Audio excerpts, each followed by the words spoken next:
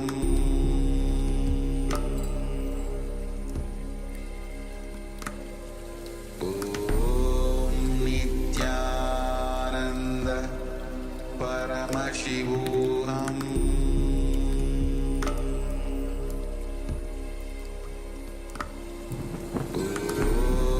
Nityananda Paramashivoham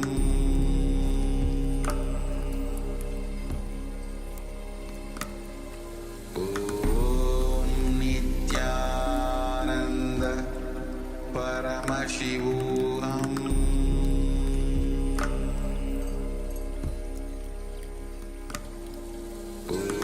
Om Nityananda Paramashivoham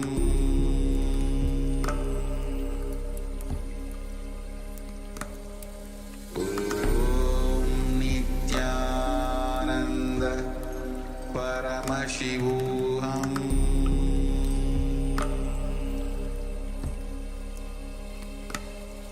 Om Nityananda Paramashivoham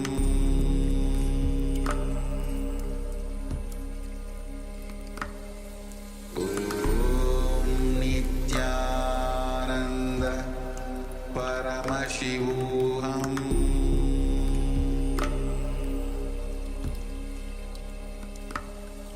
Om Nityananda Paramashivoham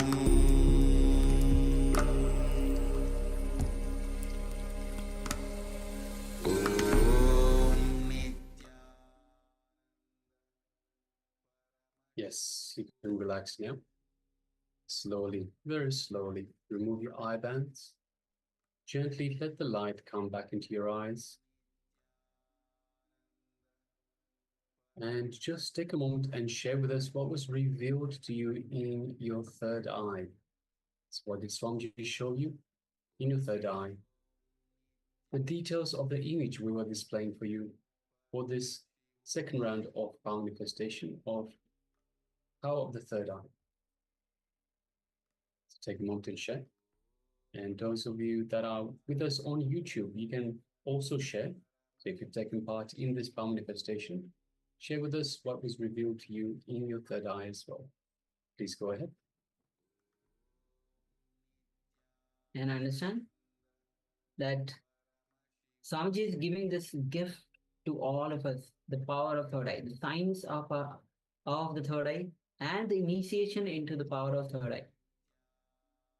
So whenever you get a chance, go on manifesting the powers. Connect deeply with Swamiji and manifest the powers of third eye. This is your time with Swamiji.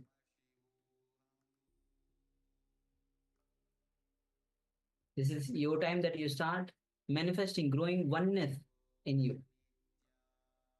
The very purpose of human existence, to have that superconscious breakthrough.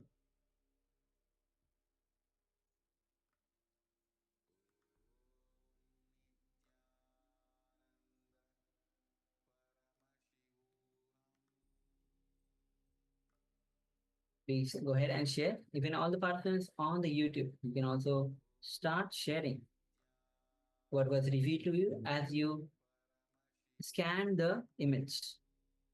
Any detail that was revealed to you in the form of image, in the form of feeling, in the form of even taste, or even in various ways that might have revealed to you. So we have Nada Yogini that shares seaweed is a floater, ocean, water, white, coconut, green tree, and swing ring. Yes, thank you very much for sharing, Ma. Thank you.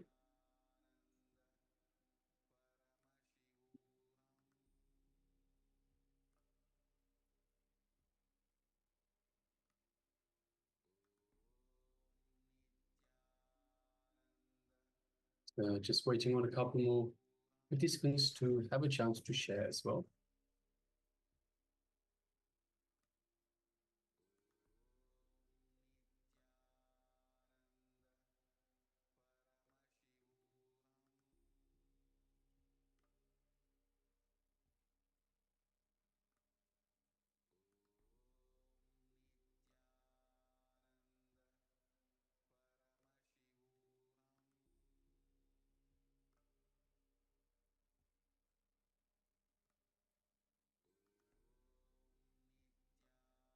All right. So if you're still sharing, then continue to do so. Keep sharing. Oh yes, we have Ma Yang Yan Hong as well that says there is food inside a large circular object that looks like rice, yellow chicken, tomato soup, white rice, a little green vegetables, and I'm not sure what that last one is. So yes, thank you very much for sharing. Yes, thank you. So now let's enter into the verification. We'll be showing you the image that we have shown before. Yes. As you can see, it's a plate filled with various beautiful and tasty foods. You can see shakar pongal, sweet pongal, vada, and the vegetables, buttermilk, there's rice, and the top there's sweet, there's sambar, rasam, and there is another rice item with various uh, taste, various kinds. So especially this kind of represents the Pongal as we have the Pongal celebration going on. So yes, so this picture was displayed to all of you. Yes, so thank you for everyone for sharing. So we have another yogini that says seaweed. So we don't have seaweed as such, but there are the green leaves that might resemble seaweed.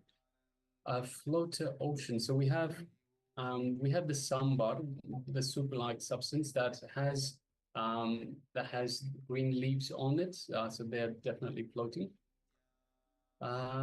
Water, we don't have water. We don't have ocean. White coconut. So we have the white of the rice. We have the white of the buttermilk as well. Swim ring. So we definitely have you have the circular rings. We have the circular plate. It's two different. Yes, thank you, Ma. Yes. So this is especially the picture was displayed on the occasion of Pongal. Pongal celebration is going on, and of course Kumbh Mela is going on. Especially on the Pongal celebration, you are seeing this displayed the plate full of various food. So happy Pongal to all of you. And of course, the Paramashivoham, the next PSS, the Paramashiv Sena program has already started. So if you want to join, we'll be giving you the further details. Please let us know. And just another yogini. So even if it's different, so it's different from what you saw. So it's not necessarily, you might not see everything exactly the same, but it'll be something that you will interpret, something that you will understand, or something that is related to it. So it won't always come through because of all the patterns that we have. These patterns are like filters. So if you imagine the light coming through, it has to get through a number of different filters until it get to us. All these different colored filters, by the time the light gets to us, it's no longer a white light. So it's in a similar way. So you might not see it exactly the same, but it might be something that resembles something that gives you an idea, or takes your perception, your mind towards something. So one example that I use is for, let's say you're walking down the street and you see a dog and you trip and hurt your knee. So while looking at the dog, you fall over and you hurt your knee. Then from that point forward, your mind will link a dog to your knee hurting. So every time your knee hurting, you remember the dog. So your mind sort of works in these sort of ways as well. So the information that you're getting also will work in these sort of ways as well. So the mind will be the filter in the way. And when you get the information, your mind will try to make sense of it and put it in ways that you can relate. So that's why it's not always going to be exactly the same. So keep in mind, yes, even if it is somewhat similar, then it is still a successful path manifestation. All right. Yes, so now let us move on to the next segment in our program for today. And today we have the session especially on the science of enlightened conflict management to live Advaita. Understand, in our relationships, whether it is various kinds of relationship we have with the people, there are some conflict that arises. So what is the science of enlightened conflict management? How to have that conflict management that we have all the time, the conflict goes on and on. So today we'll be having Kalyan, Swamiji will be gracing as Kalyan Sundarmurthy during darshan, and we'll be having sessions on the by revelation by Swamiji on the Bhagavad Gita, how Krishna reveals on love and relationships. So we are about to enter into revelation by Swamiji on, this is going to be short revelation by Swamiji on the marriage, and then we'll be entering into revelation by Swamiji on love. How love is your very life itself. So please come to the space of listening and let's enter into this revelation by Swamiji on marriage and the love is your very life.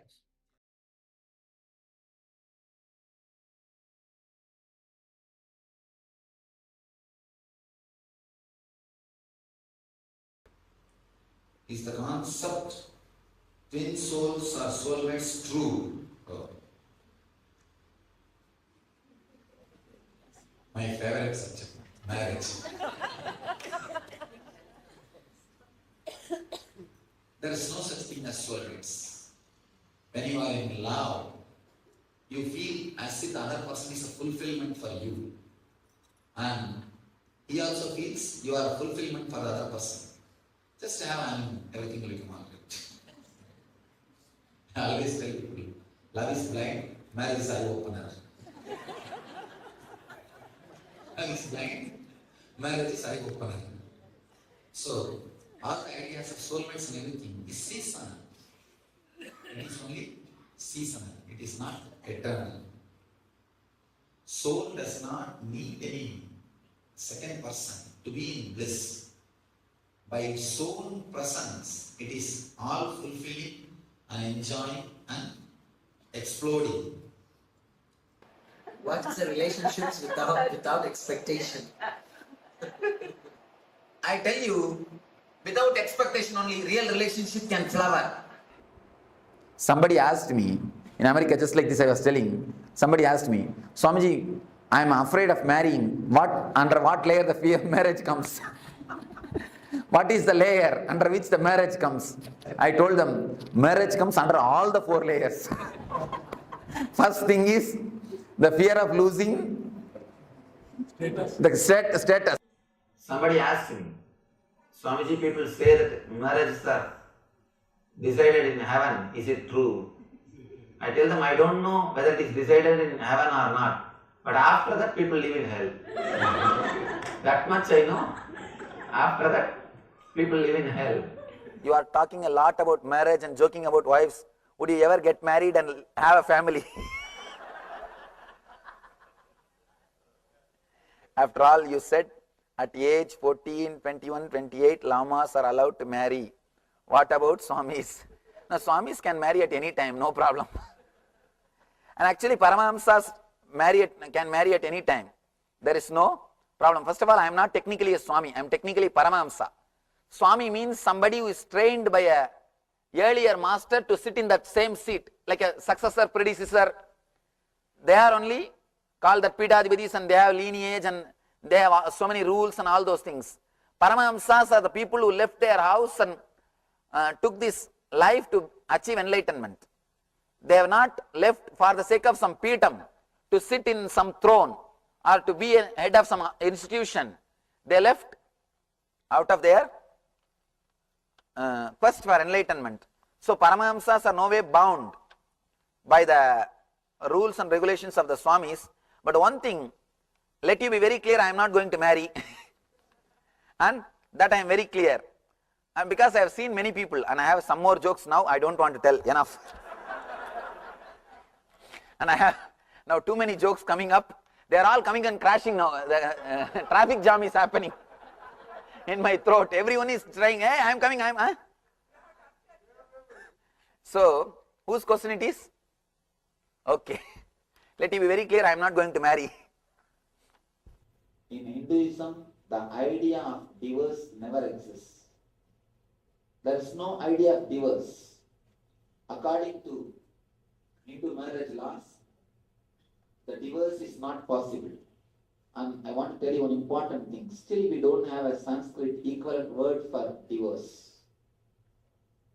We don't have a Sanskrit word for divorce. Divorce as such, the very idea is not socially accepted. Because before the marriage, they are very clearly made to understand nobody can suit or match your fantasies. Either you live with your fantasies and get frustrated after seeing 5-6 persons, or drop your fantasies and live with one person happily forever. Only in the fairy tales you get the word. They lived forever happily. They lived forever happily married. Only in the fairy tales you can get the word, not in reality. In reality, only when you drop your fantasies, you can experience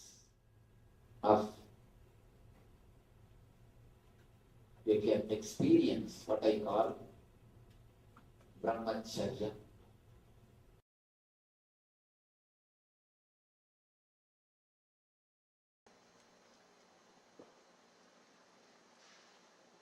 I welcome you all with my love and respects. Love is your very life.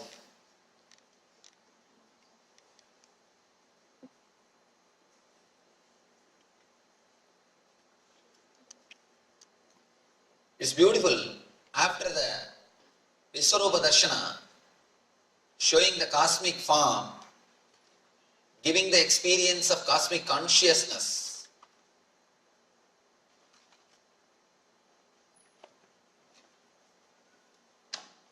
Krishna speaks about bhakti, love. Usually people think after bhakti comes spiritual experience. But I tell you the truth. After spiritual experience comes bhakti. Never a real bhakti can happen to you before spiritual experience. East always believes first spiritual experience, then social service. But Western religions believe social service will lead to spiritual experience. No. Never. Only a person who had the experience of every being as part of cosmic consciousness can really radiate love. Only he can know what is love. Nobody else can know what is love. Others can think they love or act as if they love. Be very clear. There are so many people who act as if they love. Sometimes by acting, they start thinking that they are loving. Never you can love by acting. Love is supposed to flow from your very being. It happens only when you experience the cosmic consciousness, spiritual experience. It is so nice. Krishna puts the whole thing step by step.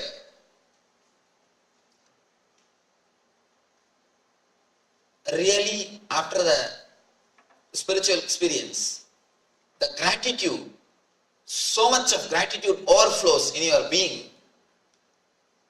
So much of love overflows in your being. You start radiating it. You start radiating. No one can show or experience love unless they have the spiritual experience. People come and ask me, Swamiji, you are telling all your devotees to meditate, meditate, meditate. What is the use? Why don't you tell them to do service? There are so many spiritual organizations, I can't say spiritual organizations, so-called spiritual organizations, caught in social service, just for the sake of name and fame and social prestige. There are so many organizations. Organized charity, I always tell people, organized charity is a beautiful way of cheating yourself and others. Charity can never be organized. It just flows. It can never be organized. The moment you organize it, the whole thing has got different quality, different color, different purpose. Different color, different quality, different purpose. Only when it flows after the experience, it is a solid expression of love. There is a beautiful saying in Zen Buddhism. Whatever Buddha does, even if he kills somebody, it will do only good to him. But an unenlightened man, whatever he does, even if it is a great service, it will do only bad for him and the society. Good or bad is not decided by doing, it is decided by being. When an enlightened man does, even small things lead to great good things or good results in the world. When unenlightened people do, even a great truths lead to misery and destruction. See, a simple word uttered by Buddha, watch your breath, or observe, witness your inhaling and exhaling. Simple truth discovered by Buddha. Thousands of people have become enlightened through this Vipassana meditation. The simple one technique, Vipassana, thousands of people have become enlightened. When Buddha utters even ordinary truth, even ordinary simple truth leads thousands of people to higher consciousness. If an unenlightened person discovers even a great truth leads to destruction. See the atomic bomb. Great truth, the theory of relativity. Great truth. But when it comes out from unenlightened mind, it always leads to destruction. Important thing. I was just reading a statistics report in a magazine. They say all the governments, all the countries in the world have got enough of atomic weapons which can burn planet Earth 700 times. Not once or twice. Once burning the planet Earth is enough. The atomic weapons they have stored, they have piled, can destroy planet Earth 700 times. Any single person with sadistic attitude, if he goes and sits in the seat, or if he gets the power, the whole humanity is in danger. We have everything ready. Just somebody has to come and press the button. He should be mad enough, should be sadistic enough to press the button. The global suicide will happen. So much of atomic weapons are piled. See, it's a great truth. The theory of relativity is such a great truth, but expressed from unenlightened mind. So naturally it leads to destruction. Deed or word by themselves don't do good or bad. It does good or bad based on the consciousness from which it emits. Based on the consciousness from which it expresses. Only after the experience you feel the gratitude. It's your solid experience that every living being is God. You start radiating love. Your very being becomes love. Krishna starts the Bhakti Yoga after Visurupa Darshana Yoga. After that experience, he starts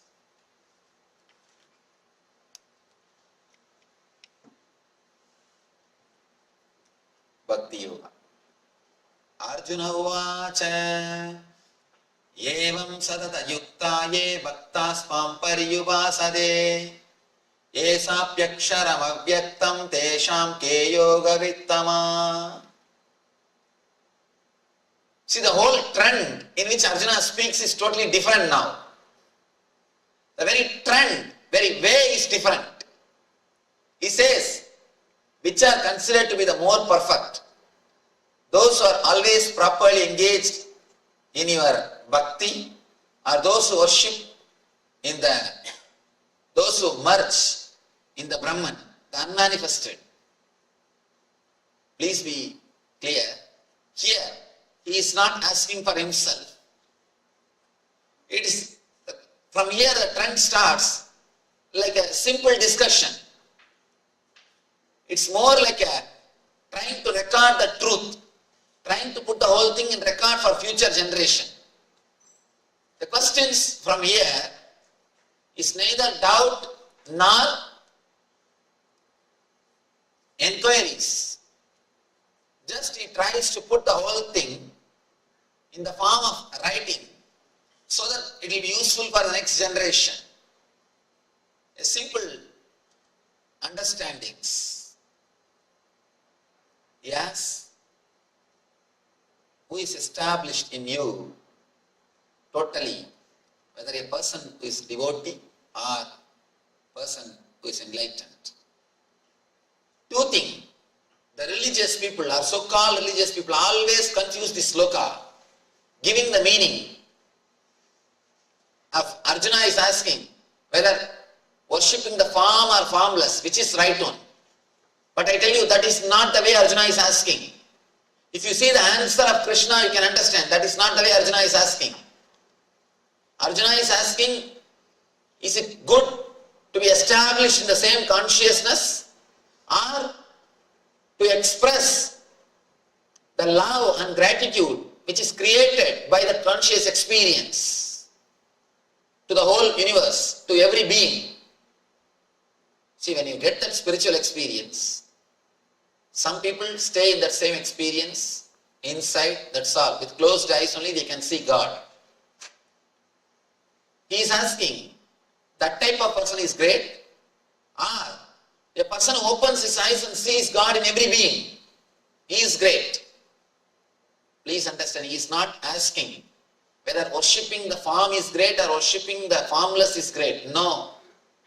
But the so-called religious people have always given this meaning and created problem between Shankara and Ramanuja. It goes on and on and on. But if you see the answers, it is very clear. Arjuna is not asking this. He is asking, should I be established in that same experience Or should I express the gratitude which is happening to me?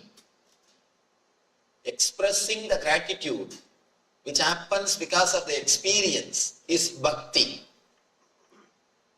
Having that experience and rejoicing, staying in that experience is jnana, that's all. But Krishna's answer is both are one and the same. Both are one and the same. And both are not two different things.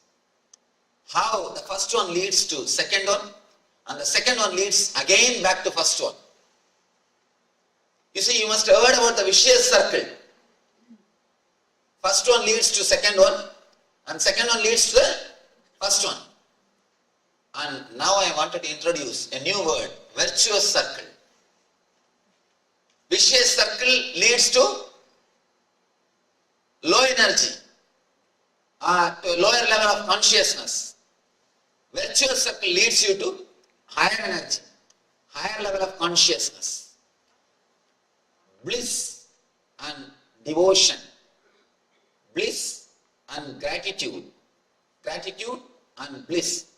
These two are virtuous circle which leads you to the higher consciousness.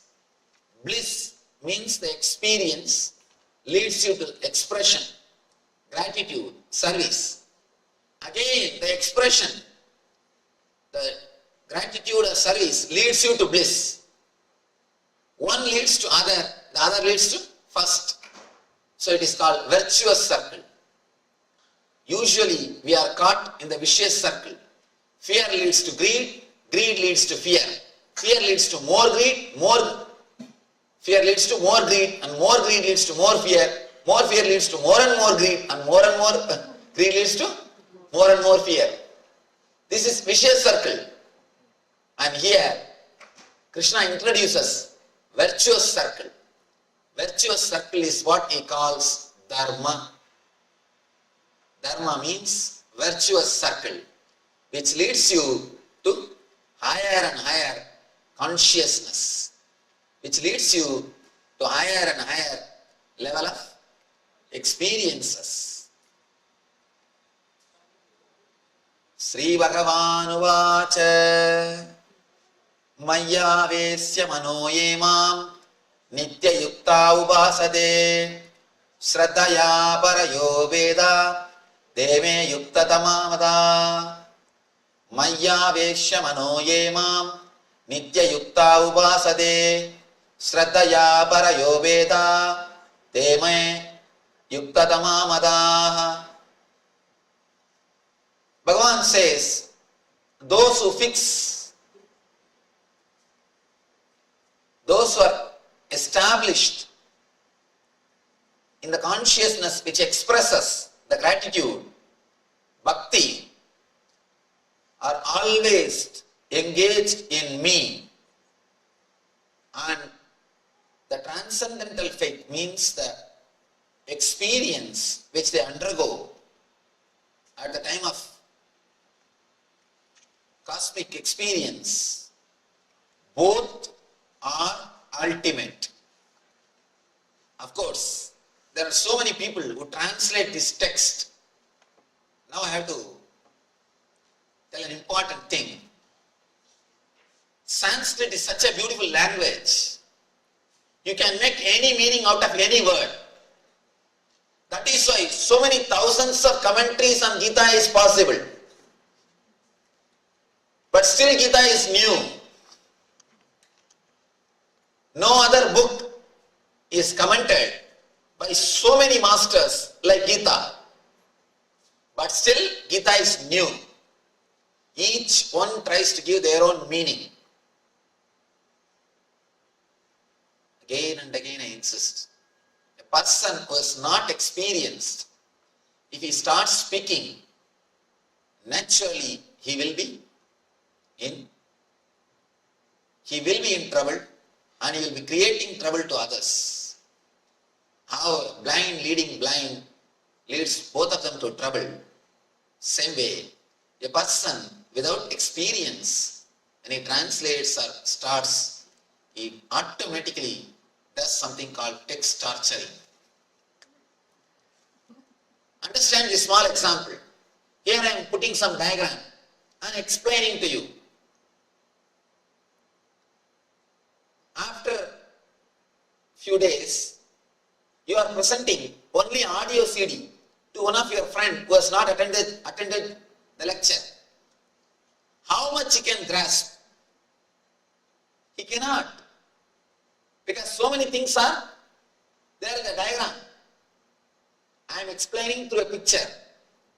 If you are here seeing and listening, you will be able to, even then it is very difficult to grasp the truth, to understand it as it is. And if you are just giving an audio CD to some friend who has not come, who has not attended the program, how much you will be able to understand? Same way. And if he tries to understand and he wants to give a lecture on this subject to somebody else, how much it will be original? Same way. Person who has not seen, just got the audio recording, only the book. Bhagavad Gita is just audio recording. Transcription of audio recording. It is not even audio recording. If you just hear audio recording, at least you can understand few more things by the voice modulation. Here even voice modulation is not there. It's a transcription of audio recording. How much can you translate or interpret? That's the reason Vivekananda again and again emphasizes, don't read or listen anything which is expressed by a person who has not personally experienced. First thing he says, first thing, don't bother what he is speaking, bother first about who is speaking. He emphasizes on the personal experience. Here Bhagavan says, Maya Veshya Mano Emam Nitya Yukta Uvasade Sraddhaya Parayo Veda Deme Yukta Tamamata. Those who express their experience as devotion, see that word upasate, upasana. The word upasana can be translated in many ways. When you see the divine in everybody, whatever you do is upasana.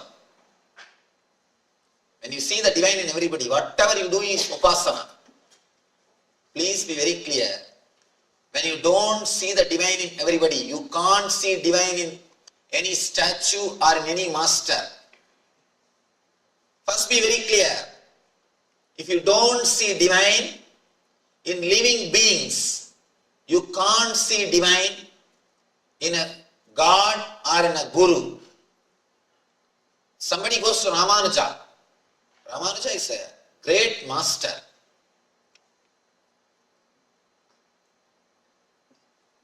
But for Ramanuja, South India would have lost the whole spirituality. Shankara went and settled in North. Even though he is born and brought up in South, he spent most of his time in North. It is because of Ramanuja, the devotion and the spirituality thrived in South India.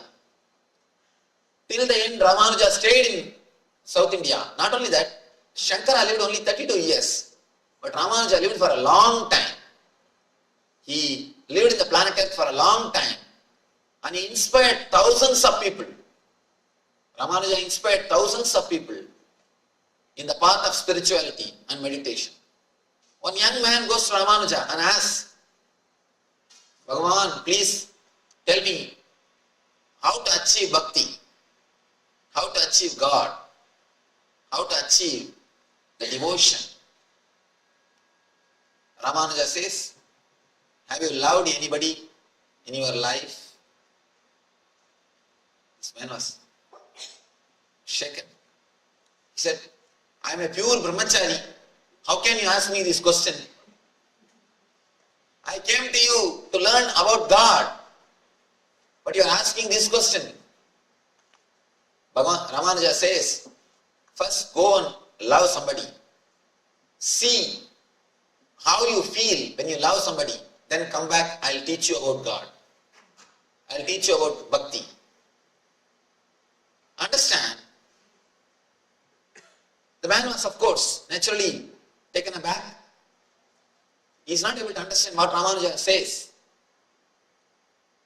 Unless you love the person whom you are seeing, how you will be able to love the person whom you have never seen? If you can't love human beings whom you are seeing every day, how can you love the form of God or God whom you have never seen? What he says is true. What he says is true. We also should understand, unless you start radiating love in the space where you are staying, you can't love the whole world. Again and again I tell people, loving the whole world is very easy, but loving your wife is very difficult. Loving the whole world is easy because you don't have to do anything. Just say, I love whole world, I love whole world. But when you love your wife, you have to change your attitude. You have to change your mind. You have to change your words. You have to do something. You have to do something. Being established in the consciousness or expressing it towards the universe, both are one and the same. And only one more thing, when a person is merged, when a person is established, automatically he will radiate.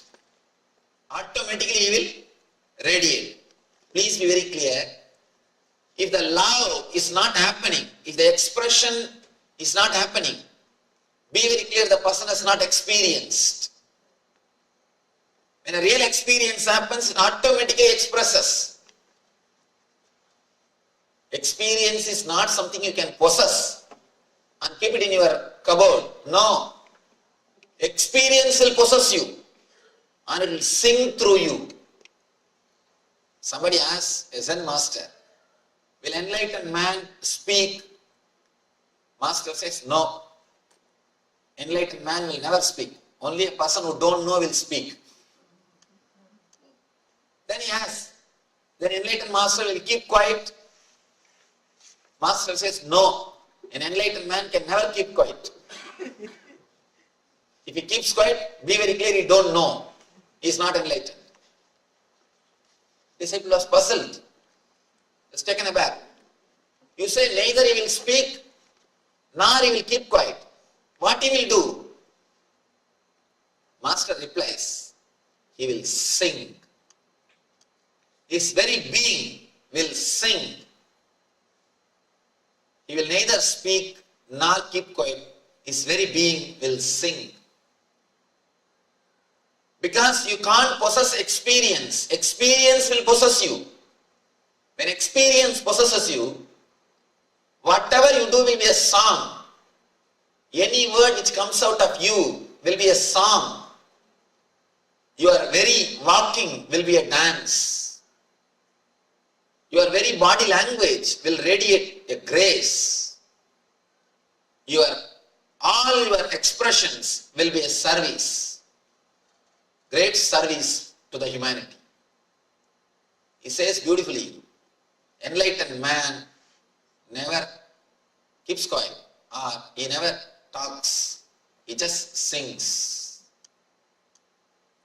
That is why Gita is given in the form of song. Gita is not prose, it is song. The great truths can never be expressed in logic. It can be expressed only through poems. He says, Krishna says, who is established in the consciousness is great. But the person who expresses, who shares, who automatically radiates will be much greater than who is established. But the truth is, if a man is established, he will radiate. He will radiate. Let me tell you a small story from a great devotee, Bhakta, who lived in Varanasi. He's a great Bhakta of Krishna. He had a small Bhagavad Gita book. Every day morning, he will take bath in Ganga, recite the Krishna's message, Bhagavad Gita, with all his devotion. Whole day he will be sitting and meditating on Krishna. He is continuously in the ecstasy of Krishna. He is just radiating Krishna Bhakti. Of course, you can see this type of souls only in India. People who can just sit and be in ecstasy. Society will never disturb them. Society takes care of them. In any other country, you will be called as homeless, put in the shelter, disrespected. That culture is so beautiful. And even if you sit, if you are in ecstasy, you are respected, you are worshipped. And this person, he is in ecstasy, always singing Krishna's name in the Krishna Dhyana, the Leela Dhyana, in the Krishna Smarana. He is lost. One day, a beggar comes to him and asks, "Oh Swami, please give me something. For last 3 days I have not taken food." Now big difficulty. Because he himself is a beggar. And he has got only one property with him, that Krishna, the Gita book, that's all. Nothing else is his property. He has nothing. And he is always in ecstasy. If somebody gives, he eats. Otherwise he is singing the Krishna's name. His only property is that book, the Gita book. And this guy comes and asks, "I have not taken food for last 3 days. Please give me something." He feels very bad. And he looks this side and that side. Nothing is there. Only one thing is there, that is Bhagavad Gita, which is preserved or worships for last so many years. That's the only property that is almost like a god for him. That's everything for him. Nothing else is his property. Suddenly, he gathers courage and takes that book. Tells that beggar, "You see, I have nothing. To tell you honestly, I have only this book. But I can tell you one thing. If you go inside the city and tell this book is my property and auction it, surely people will buy. There are so many people who respect me. Some way they feel devoted to me. So Krishna's blessing is there. Just go to the market and auction this book. Say that this book is my book.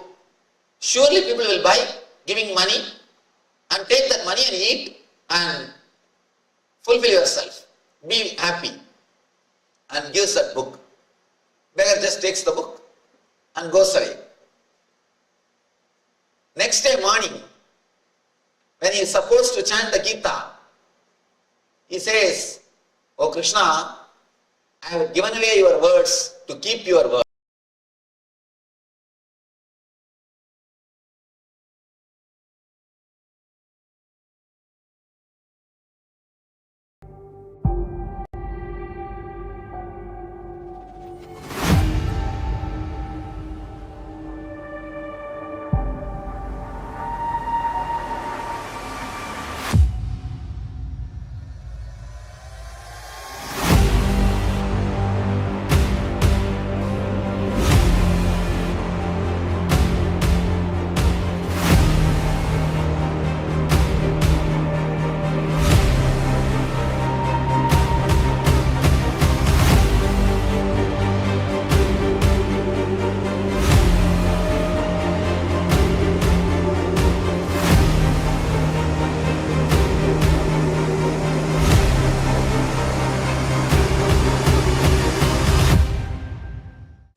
Yes, Nitan, I'm all of you. So, the revelation by Swamiji on love. Who can actually truly love?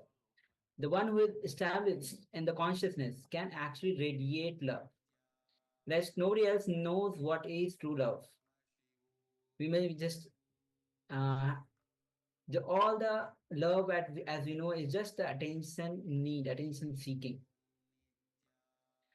So with this, we'll be moving on to the next, which is going to be a detox. Yes, and this detox, it's a detox recipe. It is directly from Ayurveda. It is a combination of cedar herbal leaves. Let's call it a herbal tea. So it is a detox recipe with herbal tea. Ideally, this should be had about 2 hours before, 2 hours after a meal. So while your stomach is feeling light, perhaps towards empty, and the tea should be had served hot. It should be served hot. It'll probably take about 5 minutes to prepare. And so we'll give you the recipe for 1 cup. So it will involve bringing a combination of the cedar herbal leaves such as Adimaduram, which is licorice, Karsilankani, which is false daisy, Ponangani, Karpulavali, mango leaves, or tulsi leaves. So any one of these, or perhaps a combination of these, bring to a boil with 1 glass of water. Then just simply filter and serve with honey or organic jaggery. So jaggery is the organic, the sugar, the raw sugar juice that is thickened. And finally, you can also add some drops of lemon juice. But please be aware, so for diabetic patients, please be aware to avoid jaggery or any artificial sweetener for your own safety, for your own good. So we'll be displaying this for you shortly.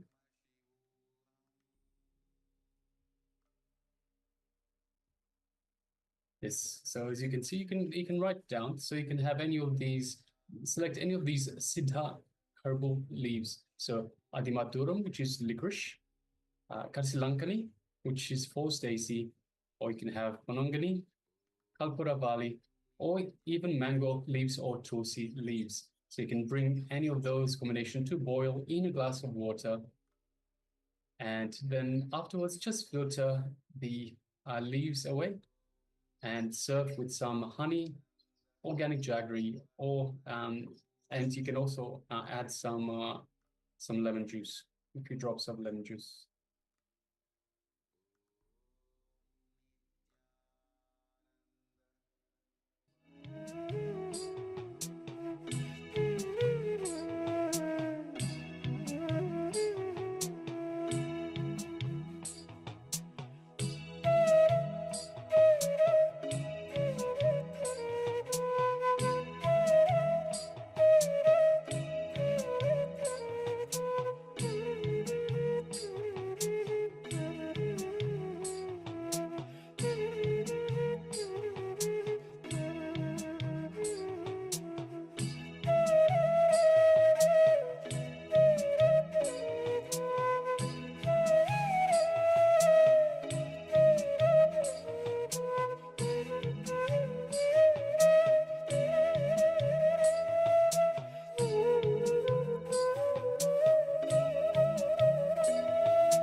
All right.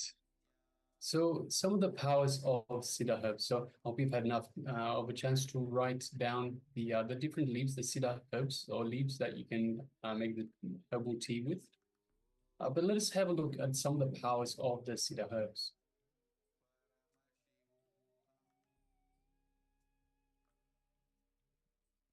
So you can, through these cedar herbs, you can be a dhira, which is you become able to discriminate the authentic and inauthentic.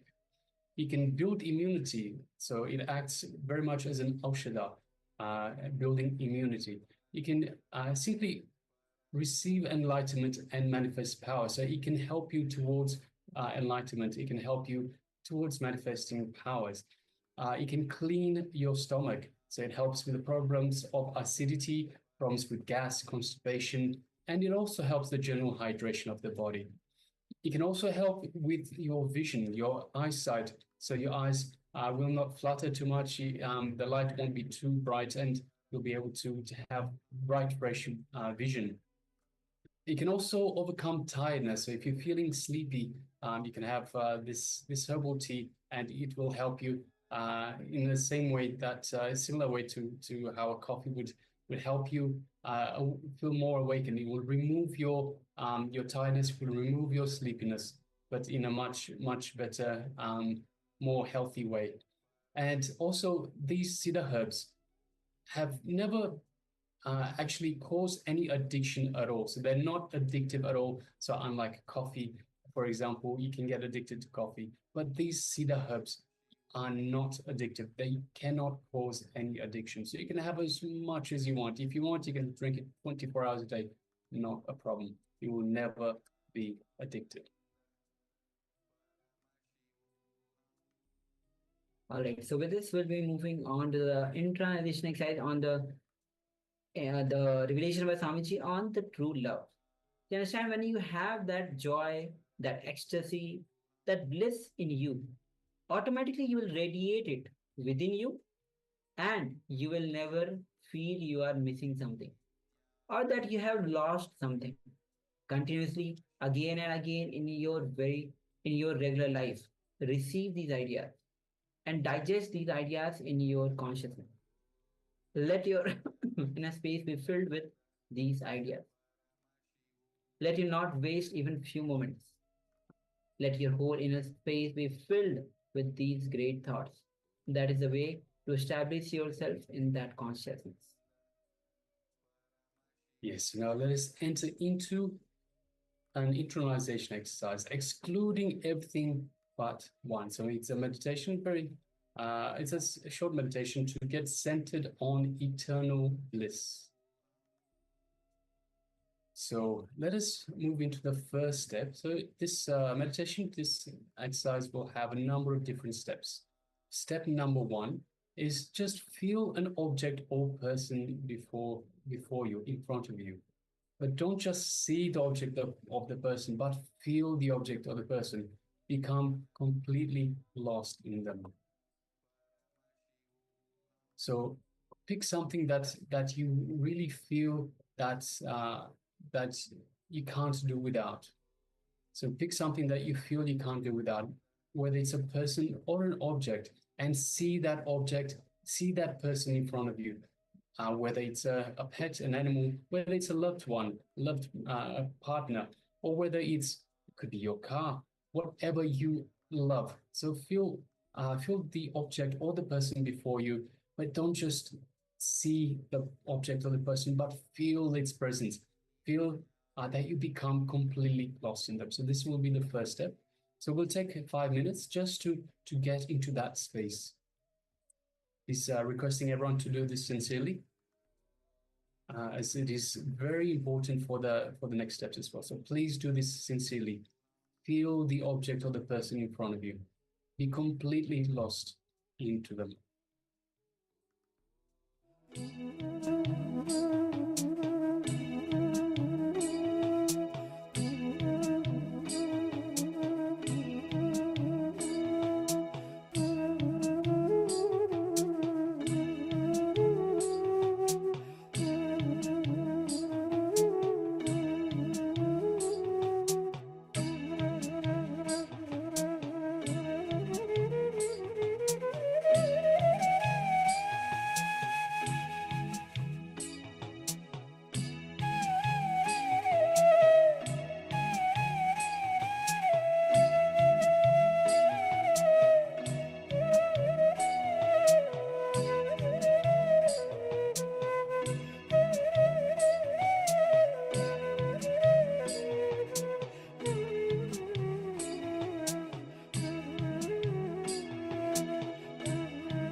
Now let's move on to the second step.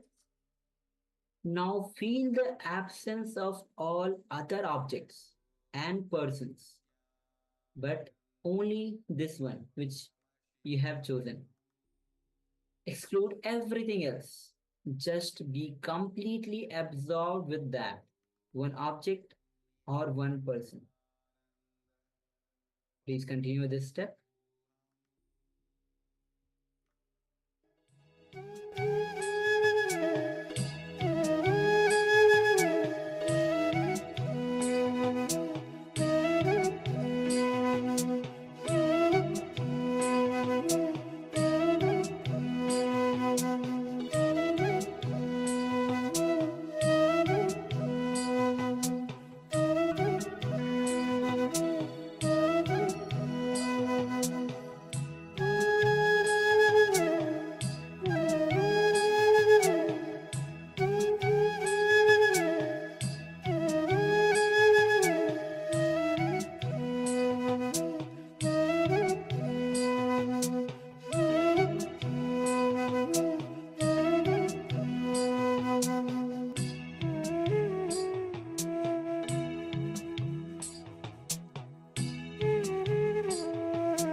Now, when you feel there's no other object or person, when you have achieved the state of excluding everything or everyone else, then unclutch from that one object or one person as well. So this is step number 3. After you've completely excluded all other objects, all other people, other persons, excluding everyone and everything else, unclutch from this one object or person as well. Let us continue.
slowly you can relax. And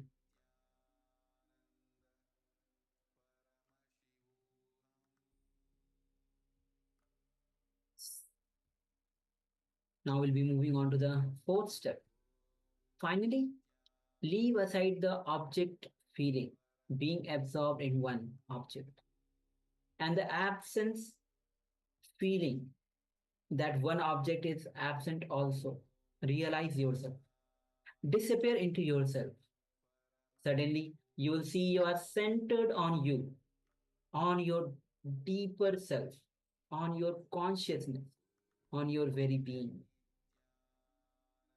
So let's continue with this fourth step. And if you are in love with an object or a person, try this technique. First, feel the presence of the object or a person and the absence of all other objects or person. Then feel the absence of the object or person also. And you will become centered on eternal bliss. So let's enter into the fourth step. Again, leaving aside the object feeling, being absorbed in one object, and absence feeling that one object is absent also. Realize yourself. Disappear into yourself. Suddenly you will see you are centered on you, on your deeper self, on your consciousness, on your very being. So let's continue with this step.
Yes, you can relax now.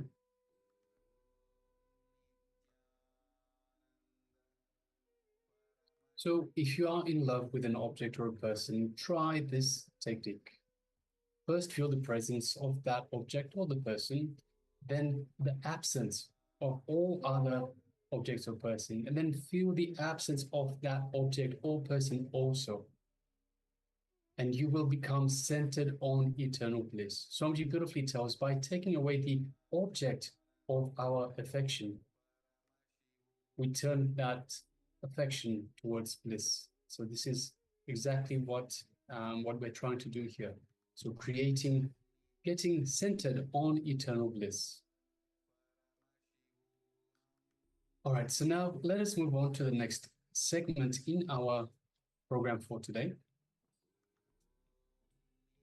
And it is power manifestation. And today's power manifestation is the power of clairvoyance, power of mind reading. So today we'll be doing mind reading, which is related to clairvoyance. So, as we enter into the SAS pramana of the power of clairvoyance. So this is taken from Shiv Samhita chapter 5 verse 86. So the verse goes as Jnana cha pratimam tasya Trikala vishyam vishyayo bhavet Dura shruti dura drishtihi Svechaya khagata brajet. So Bhagavan Paramshah says, he gets immeasurable experiential knowledge, knows the past, present and future time, has Dura Shruti, the power to listen to anything at far off, great distance. Dura Drishti, power to have direct vision of anything at great distance, anywhere. Khagatam, power to walk, move in air by own will, like a khaga, means flying bird. And ability to speak on any unknown subject, omniscience. So this is the power of clairvoyance. So let's get ready. In this round, we'll be scanning the image. So the acharyas will be, looking at the image through the power of Dura Drishti. Scan the image that the acharyas are looking at. Manifest this power of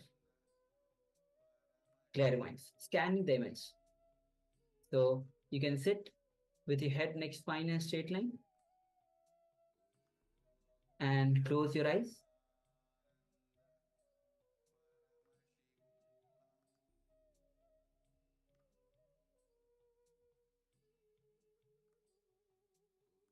Now visualize Swamiji in your inner space.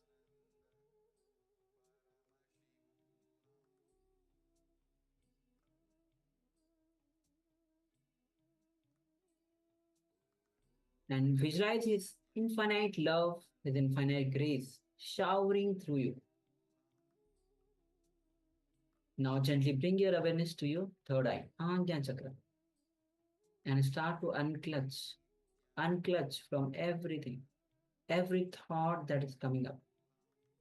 Don't get carried away by any thoughts. Just unclutch.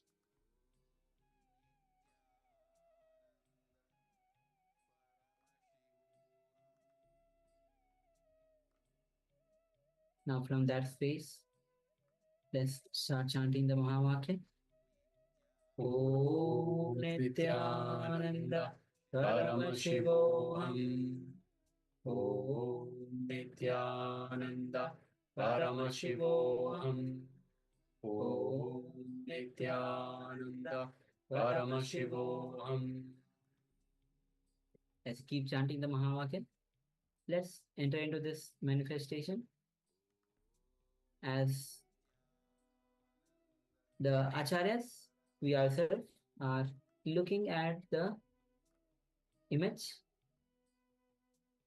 So let's enter into this manifestation. Scan the image that the acharyas are looking at.